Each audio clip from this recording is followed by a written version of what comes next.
Everybody wants to be successful no matter what field they're in. Chances are you want to be a top performer, having a significant amount of wealth, living a happy life, and just full of joy. Seems like the perfect scenario, doesn't it? But when your daydreaming is over, are you willing to put in the work? Many people fall into the trap of thinking that overnight success is feasible, when in reality it's not. It is the constant work that you put in and day out, over and over again. Consistency is what wins.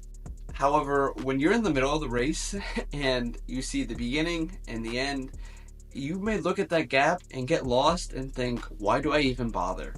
One of my favorite books is The Slight Edge. So, the philosophy behind The Slight Edge is basically the same thing as compound interest.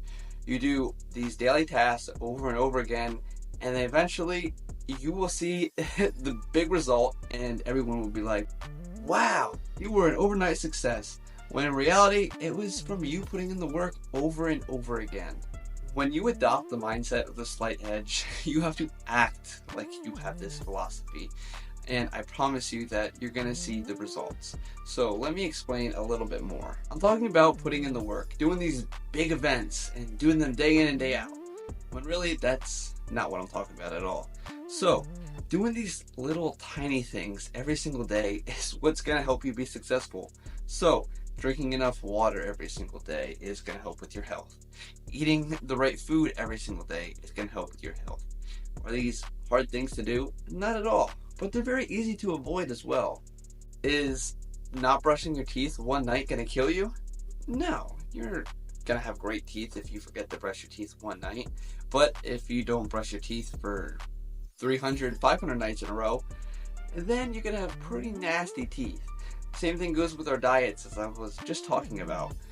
One burger isn't going to kill you. However, 1,000 burgers, yeah, you're going to have a little bit of cholesterol buildup.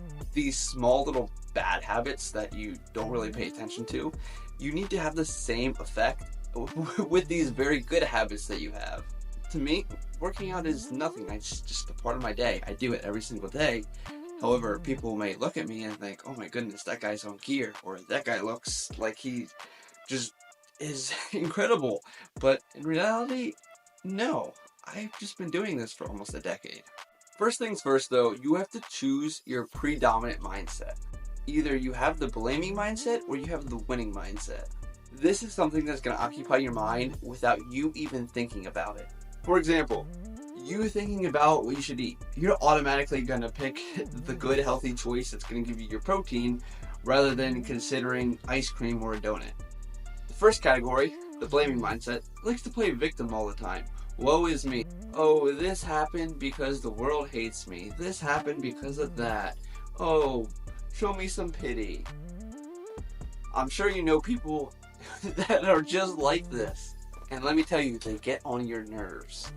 The second type of person takes responsibility for their actions, especially when life is throwing challenges at them. You want to examine your focus. You should be more like the second person. You need to just act when things happen to you. You don't need to just sit there and say, oh, why did it happen? One of my favorite books personally is The Obstacle is the Way. So basically this talks about tons of adversities happening to you and how you should use them to your advantage rather than just sitting there and pouting. Are you a person that is oriented towards the future or stuck on the past? Instead of living in regret, you need to take your past and take those events and treat them like a life lesson. You're going to be better because of it. The two sets of people differ not because life treated them differently, but because of how they chose to respond to it. Every day you have a choice to successfully move towards where you want to go or stay right where you're put. One of my favorite videos is when they interview a homeless man as well as a very successful businessman. And they ask the man, why are you like this? What happened in your life? And they both answer, I'm like this because my dad was an alcoholic. Now, if that doesn't speak to you, you need to read this book. After talking about this, what I strongly suggest you do is you also start off by writing these like daily things that you need to do on your GSD list, such as working out, eating healthy, until they become a habit and they're ingrained in you.